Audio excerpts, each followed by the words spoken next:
Hello everyone. Information की कोई कमी नहीं है, आपके पास बहुत स्ट्रैटेजी की वीडियोस हैं जो आपको बहुत अच्छा गाइड कर सकते हैं। फिर भी मैं आपके सामने लेकर आई हूँ सिर्फ 6 पॉइंट्स।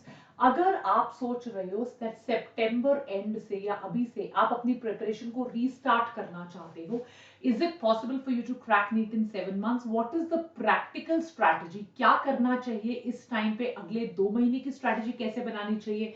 11th और 12th का सिलेबस कैसे खत्म करना चाहिए? Let me tell you.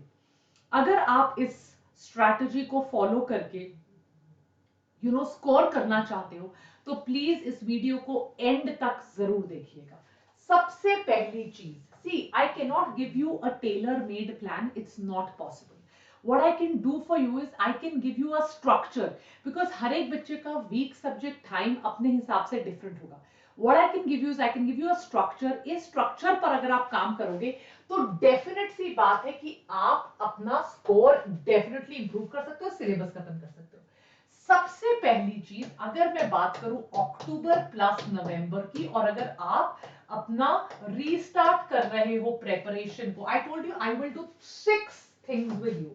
तो not a thing more not a thing less, मैं आपको 6 चीजें बताऊंगी। इन 6 चीजों को बस आप फॉलो करते चलना। अक्टूबर और नवंबर का जो महीना है, सबसे पहले आप प्लीज अपना वीक सब्जेक्ट जो है वो पिक करिए।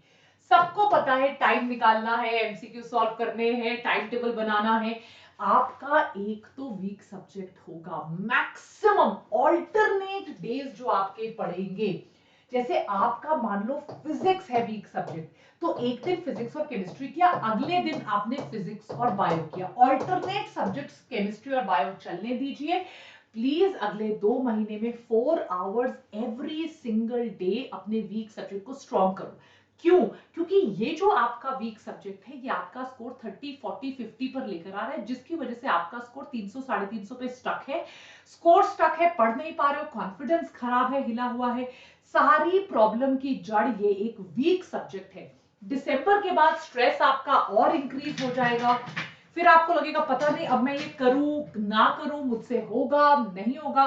सो सबसे पहली चीज, please focus on your weak subject. इसके बाद ये 2 महीने हो गए, जब आपका थर्ड मंथ आएगा, that means the month of December, तब आप फोकस कीजिए ऑर्गेनिक प्लस फिजिकल केमिस्ट्री पे। राइट? अब आप बोलोगे मैम फिर इनऑर्गेनिक केमिस्ट्री कब करें? ये जो केमिस्ट्री है, क्योंकि इनऑर्गेनिक ज्यादा बाय हार्ट वाली है, इनऑर्गेनिक सिर्फ एनसीईआरटी से करनी है। जैसे आपके अगर टेस्ट चल रहा है, आपने कोई टेस्ट सीरीज ज्वाइन किया, उसके हिसाब से सिलेबस करते चलो। पर आप इस महीने में अक्टूबर नवंबर बायो के लिए तो आप सिर्फ बायोटॉनिक पे करो डिपेंड। 2-3 घंटे जो मैं क्लास लेती हूँ, उसके अलावा आपको कुछ और बायो में देखने की जरूरत नहीं है। आपके टेस्ट, आपका 11th, आपका 12th, सब कुछ यहां हो जाएगा। अक्टूबर और नवंबर में आपको फोकस करना है अपना वीक सब्जेक्ट पे, 90% वो फिजिक्स है। थर्ड मंथ ज्यादा फोकस कीजिए ऑर्गेनिक और अपनी फिजिकल केमिस्ट्री पे, और फिर इनको इंप्रूव कीजिए, ताकि जनवरी से जब आप फुल सिलेबस टेस्ट देना शुरू करो तो आप 550 और 600 के स्कोर को हम ब्रीच कर सके। देखो, देयर इज नो पॉइंट कि एकदम बोले अगले महीने 700 आएंगे। स्लोली होगा, क्या पता फर्स्ट टाइम आपके 650 जो है वो फरवरी के महीने में हो, पर उसके बाद वो कंसिस्टेंटली आगे बढ़ना चाहिए, कम नहीं होना चाहिए। राइट? ये करने के लिए सबसे पहले अगर मैं फिजिक्स की बात करूं, आप फिजिक्स की एक टॉपिक लिस्ट बनाओ। नॉट ओनली फिजिक्स, फिजिक्स और केमिस्ट्री की टॉपिक लिस्ट बनाइए। सबसे पहली चीज, इन टॉपिक लिस्ट में आप स्टार लगाइए। 1 star low weightage topics, 2 star high weightage, very high weightage topic को 5 स्टार तक दीजिए। अब इसके बाद जो ये टॉपिक लिस्ट के हिसाब से वीडियोस देखिए, केमिस्ट्री में भी और फिजिक्स में भी, और अपने कॉन्सेप्ट्स को क्लियर करते चलिए। और वो टॉपिक लिस्ट आपका ऐसे इंडेक्स की तरह होना चाहिए। ये पूरा जैसे टॉपिक लिस्ट है, तो जैसे जैसे आपके कॉन्सेप्ट्स क्लियर होते जा रहे हैं, इनके आगे टिक करते जाइए।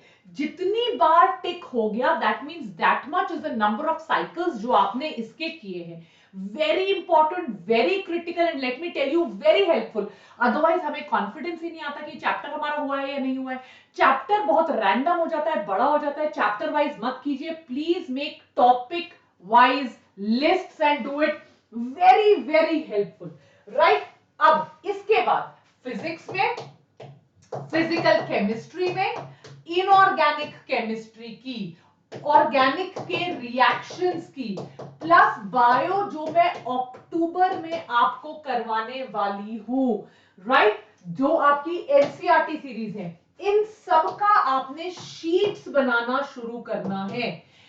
आपका फिजिक्स और केमिस्ट्री में शीट्स में फॉर्मूलाज होने चाहिए, आपके ट्रिक्स टू सॉल्व एमसीक्यूज होना चाहिए, और बायो में मोस्ट फॉरगेटफुल पार्ट्स होने चाहिए। These should be like really small sheets जो आपके पास हैं, जिनका आप नंबर ऑफ रिविजन साइकिल्स बढ़ा सकते हो, जिससे स्कोर इंप्रूव होगा, कॉन्फिडेंस बढ़ेगा। जब तक आपके पास ये शीट्स तैयार नहीं होंगी, आपका नंबर ऑफ रिवीजन साइकिल नहीं बढ़ेगा। अगर आपका रिवीजन साइकिल नहीं बढ़ेगा तो कॉन्फिडेंस नहीं आएगा, वो क्लैरिटी नहीं आएगी, वो एग्जाम में जितनी बार रिवाइज करोगे, that is how much more you will be able to study and you will feel good यार इतना कर लिया, अब आगे करके देखते हैं। बायो आप जब भी कर रहे हो, रोज कर रहे हो, अल्टरनेट डेज कर रहे हो, 1 घंटा रोज कर रहे हो, 2 घंटा रोज कर रहे हो, I will leave it to you. Please aim कीजिए अगले 3 महीनों के बाद, मतलब क्लोज टू जनवरी, 15 टाइम्स आपकी एनसीईआरटी की रीडिंग हो जाए। This is your target in bio, it is very very important. अगर इतनी reading, this is the minimum. Toppers 20 times NCERT को रीड करते हैं, तो जो कहते हैं मैंने 2-3 बार पढ़ लिया, नहीं होगा, बायो में भी नंबर नहीं आएंगे। बायो में योर टारगेट शुड बी, मेरे एक भी नंबर कम नहीं होने चाहिए, I should get a total of 360 on 360। This is minimal 15 times पूरी एनसीईआरटी की आपको रीडिंग करनी है if you starting from scratch, and trust me 7 months is more than enough to do it. Last but not the least, MCQ की एक book को आपका target होना चाहिए 6 टाइम्स करना है। वो एक बुक आप अगर सिर्फ पीवाईक्यूज करोगे 15 इयर्स के into 6 times, trust me I will make a 5 star here, it is more than enough. इससे ज्यादा आपको करने की जरूरत नहीं है, आप इतना कर लीजिए, this is much more than enough. But do these 6 steps, do them from now. Don't follow too many channels, don't follow too many teachers, don't follow too many books, just what I'm trying to tell you. Do this, you will see a great difference in your preparation in the next few months. Take care, God bless you, lots of love. I hope you're able to do this. Any problems, anything, you can contact me on Telegram, you can write a comment here, I'm available on Instagram, I'm always there for you. अगर bio में कुछ नहीं करना, just come to Biotronic and I promise you, you can do it. But start from today, do it in this way, make your timetable, all these points that I've told you, आपको difference नजर आएगा. Take care, lots of love, God bless you everyone, bye bye.